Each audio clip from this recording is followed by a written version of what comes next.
Hello guys, तो कैसे हैं आप? आई होप सब बढ़िया। स्वागत है आपका फिर से एक नई वीडियो में। तो गाइस, कल ही मैंने एक वीडियो बनाई थी एसएससी सीपीओ के रिगार्डिंग और स्टेनोग्राफर के रिगार्डिंग। तो मैंने उसमें कुछ डिस्कस किया था कि भाई कब तक सिनेरियो बन सकता है अपने एसएससी सीपीओ के रिजल्ट का। तो उसके अलावा अभी 12 जून को एक ट्विटर कैंपेन हुआ था भाई, जिसमें सभी टीचर्स ने सहयोग किया था। मोस्टली उसमें आरडब्ल्यू वाले सर और शुभम जैन सर, इन दो टीचर्स ने मोस्टली बोला था कि भाई अपनी 3 प्रमुख मांगे हैं, जिनमें फर्स्ट तो थी कि एक तो आपको ओटीआर को अलाउ करना था मॉडिफिकेशन, क्योंकि कई कैंडिडेट्स के साथ दिक्कत क्या थी कि उन्होंने पुराना ईडब्ल्यूएस सर्टिफिकेट, पुराना ओबीसी सर्टिफिकेट लगा रखा था। किसी का ईमेल आईडी गलत थी, किसी का फ़ोन नंबर गलत था ना। तो ये मतलब हैशटैग लगाया था अपन ने कि modification OTR allow OTR modification, ये नाम से हैशटैग था। एक जो दूसरी उस कैंपेन में मांग थी वो थी एसएससी जीडी का आपका रिजल्ट दो, है ना। एक तो दो ये वाली थी, और तीसरी जो मांग थी भाई उसमें ये वाली थी कि एसएससी सीपीओ का रिजल्ट दो, क्योंकि ये दोनों वैकेंसी काफ़ी लेट हो गई थी। तो उनमें से भाई कल 17 जून 2025 मतलब 12 तारीख 5 दिनों के बाद एसएससी ने अपनी दो मांगे मान ली है, जिसका मैं आपको प्रूफ दिखाता हूँ, है ना। मतलब जिसमें उन्होंने दो मांगे मानी है, उसमें कल ये नोटिस जारी हुआ था भाई 17/6/2025 को, ये आप देख सकते हैं नीचे, है ना, ये नोटिस रहा। तो इसमें इन्होंने लिखा है कि इधर देखो, इन्होंने कल लिख दिया कि subject clarification regarding modification of details in the OTR form. तो इसमें पहले क्या था भाई कि इन्होंने 31/5/2025 तक, देखो इसमें लिख रखा है, मेंशन है इसमें, 31/5/2025 तक आप सिर्फ कर सकते थे मॉडिफिकेशन। तो फिर कई सारे कैंडिडेट्स उस समय नहीं कर पाए, क्योंकि उस समय किसी भी वैकेंसी का फॉर्म स्टार्ट नहीं था। तो उसके बाद इन्होंने जब ये वाली वैकेंसी स्टार्ट हुई फेज़ 13 वाली, तो उसके बाद बच्चों के सामने दिक्कत आई, क्योंकि किसी का मोबाइल नंबर गलत था, किसी की ईमेल आईडी गलत थी, किसी का नाम ही गलत था, किसी ने मॉडिफिकेशन करवाया था, या फिर ईडब्ल्यूएस का, मतलब बाकी जब इश्यू आए तो फिर उन्होंने दोबारा, क्योंकि ये ट्विटर कैंपेन भी हुआ था और एसएससी पर भी ऑफिशियली दबाव बनाया गया कि भाई आपको एक बार दोबारा कैंडिडेट्स को अलाउ करना होगा। तो ये मॉडिफिकेशन का भाई इन्होंने एक डेट दी है, वो है 19/6/2025 से और 30/6/2025 तक। मतलब आप 19 तारीख से और 30 तारीख तक अपना मॉडिफिकेशन कर सकते हैं। मतलब आपको जो कोई आपका नेम गलत है वो चेंज कर सकते हैं, कोई फ़ोन नंबर ऐड करना है तो वो चेंज कर सकते हैं। जैसे कई कैंडिडेट्स के साथ क्या होता है कि वो अपने फादर्स के नंबर दे देते हैं, तो वो कनेक्ट करने में थोड़ी दिक्कत आती है, क्योंकि ओटीपी मतलब बाकी कई चीज़ें रहती हैं। तो इस वजह से इन्होंने फिर उसमें वो दिया है, बाकी जिस किसी का नाम गलत हो वो चेंज कर सकता है। तो ये आप इसको आराम से देख लेना और इसको कर लेना, मतलब ये आपका ये ओटीआर 30 तारीख तक आपका जो भी कोई दिक्कत हो उसको कर लेना। ये एसएससी ने आपको टाइम दिया है एक तरीके से, ये छूट दी है। इसके अलावा लिख दिया है, it is also inform that the permission to edit OTR entries is meant to be for genuine purpose only, and if it is done without proper justification such act shall be seen as suspicious activity and as an attempt to mislead the commission by a candidate which shall be held against him or her. Further, the candidates are requested to contact help desk via telephone or email for any queries. Kindly note that the representation submitted in physical form will be not be entertained. देखिए इसमें इन्होंने क्या किया है कि भाई वो जो माई एसएससी ऐप आपने देखा होगा, उस पर इन्होंने एक हेल्पलाइन नंबर भी दिया है। अगर आपको इसके बाद भी कोई दिक्कत आती है तो आप उस पर कनेक्ट कर सकते हैं ना। तो ये वाला तो भाई कल का वाला अपना था, जो एक मतलब बढ़िया था भाई, जो एक एसएससी की तरफ से पॉजिटिव आउटकम था, जो एसएस अपन ने 12 तारीख को जो ट्विटर कैंपेन किया था उसका। अब जो लास्ट जो अपनी मांग थी वो बच गई भाई एसएससी सीपीओ के रिजल्ट की, तो उसका देखते हैं क्या होता है। अब जो दूसरी मांग अपनी कर फुलफिल हुई थी वो और मैं दिखाता हूँ आपको, एक मिनट रुकिए आप इधर।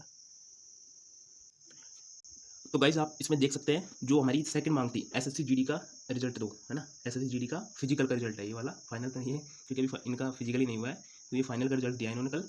तो ये आप देख सकते हैं इधर, है ना, ये कल शाम को आया था, ये काफ़ी लेट आया था 17 तारीख को, लेकिन कल अपनी दो मांगे पूरी हो गई 17 तारीख को। एक तो वो जीडी का रिजल्ट वाली और एक वो ओटीआर वाली। तो इसमें देखिए आप ये देख सकते हैं एसएससी स्टाफ सिलेक्शन इन्होंने बोल दिया कि ये आपका पीईटी और पीएचडी का है। इस बार थोड़ा आपको जो मतलब वो है ना, जो लास्ट साल हुआ था वो वाला सीन नहीं है। मतलब इस बार आपका फिजिकल अलग होगा और मेडिकल अलग होगा, अभी तक जो सिनेरियो है उसके हिसाब से, क्योंकि इसमें लिख दिया है shortlisting of candidates to appear physical standard और physical efficiency test. Last time क्या होता है कि वो वैकेंसी काफ़ी लंबी खिंच गई थी, तो इन्होंने दोनों इवेंट एक साथ करवा लिए थे, तो इस बार ऐसा नहीं है। इसके अलावा इसमें देखो उन्होंने लिख दिया है कि ए नंबर पे जो पोस्ट कोड है वो बीएसएफ का है, बी सीआईएसएफ का है, सी है जो सीआरपीएफ, डी एसएसबी, ई आईटीबीपी, एफ असम राइफल्स, जी एनसीबी और एच एसएसएफ का है। जो इस बार शायद एसएसएफ की वैकेंसी नहीं थी, तो जी वाला कैटेगरी मान जाएगा। इसके अलावा भाई जो एसएसएफ की मिनिमम कट ऑफ लगी है भाई एसएसएफ वो सॉरी एनसीबी की, क्योंकि एसएसएफ नहीं थी इस बार। तो एसएसएफ की आप देख सकते हैं ईडब्ल्यूएस की 139 लगी है ना, ओबीसी की 140 और यूआर की 141। मतलब आप समझ सकते हैं ओबीसी की 140 160 में से है, आउट ऑफ 160 में से था ये, और यूआर की 141 आउट ऑफ 160 था, ये देख सकते हैं भाई आप।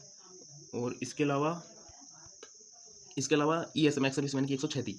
तो मतलब काफ़ी हाई कट होगा भाई ये तो, है ना, क्योंकि लेकिन फिर भी ये है कि लास्ट ईयर से जो मैंने वाले ने भी दिया था वो 2023-24 वाला, तो उसमें उसके से हिसाब से तो ये कम है, क्योंकि उसमें तो भाई समथिंग 160 ऑक्टोबर 160 के आसपास ही नंबर बैठ गए थे कैंडिडेट्स के, बहुत सारे कैंडिडेट्स के 160 से अबव नंबर थे।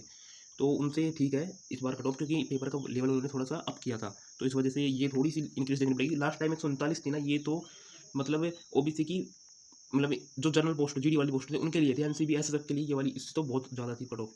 इसके अलावा इन्होंने 40,047 कैंडिडेट एनसीबी में भी क्वालिफाई किए, मतलब उन 40,000 कैंडिडेट्स के इससे भी ज़्यादा नंबर हैं। तो आप समझ सकते हैं भाई कंपटीशन किस लेवल पे है। इसके अलावा इन्होंने male candidates qualifying against all India vacancies of NCB and SSF, तो ये इन्होंने लगाया है। ये इनका कुछ कट ऑफ है जो आप इधर देख सकते हैं। एसएसएफ की भी है शायद वैकेंसीज में कुछ, लेकिन बहुत कम सीटें हैं, लास्ट टाइम बहुत ज़्यादा थी और इस बार एनसीबी की भी है। तो ये इन्होंने बताया भाई ये मेल कैंडिडेट, अच्छा ये वाली फीमेल्स की थी, सॉरी गाइस, ये वाली फीमेल्स की थी, ये वाली जो भी ऊपर मैंने बताया था कट ऑफ, और ये वाली मेल की कैंडिडेट्स की है जिनकी देख सकते हैं आप 145 और यूआर की 147, जो कि भाई काफ़ी बढ़िया कट ऑफ है भाई, बहुत मतलब ये 147 एनसीबी के लिए और एसएसएफ के लिए यूआर की 144 और ओबीसी की 143, ये इधर देख सकते हैं आप। इसके अलावा इसमें भी 35,000 सॉरी, अच्छा इसके अलावा जो जीडी वाली पोस्ट है उन पर 3,51,552 कैंडिडेट्स को क्वालिफाई किया गया, ये आप देख सकते हैं नंबर ये रहा। और अब आते हैं भाई इनकी कट ऑफ पे, तो सबसे ज़्यादा कट ऑफ भाई इस बार ये राजस्थान की, ये मैंने पहले देख लिया है इसको, आप भी देख लेना, आपके ये उधर आ जाएगा रिजल्ट के पीडीएफ आप देखोगे उधर मिल जाएगा आपको ये। तो इसमें भाई साहब राजस्थान की सबसे ज़्यादा लगी है, लास्ट टाइम यूपी की सबसे ज़्यादा लगी थी, देखिए ये देख सकते हैं आप। तो इसमें दो कैटेगरी डिवाइड किए इन्होंने, एक तो बॉर्डर एरिया और ये जनरल एरिया। तो बॉर्डर एरिया की थोड़ी कम रहती है बजाय जनरल एरिया के, तो जनरल एरिया की भाई इसमें गई है 128 यूआर की और ओबीसी की 127, जो कि भाई सबसे ज़्यादा है कट ऑफ। इसके अलावा इस बार लड़कियों की कट ऑफ भी भाई बहुत ज़्यादा गई है राजस्थान से, राजस्थान में 131 गई है यूआर की लड़कियों को, मतलब आप समझ सकते हैं कि लड़कियां लड़कों से ज़्यादा बढ़ रही है भाई इस बार। और एक तो उनकी सीट भी कम होती है, तो इस वजह से भी उनमें कंपटीशन टफ है भाई, उधर ज़्यादा रहता है कंपटीशन। इसके अलावा यूपी की कट ऑफ भी 124 के आसपास लगी है, 124 से, और 123 पॉइंट ये रहे, देखो जन ओबीसी 123 है और यूआर की 124 है, तो ये आप देख सकते हैं इसमें।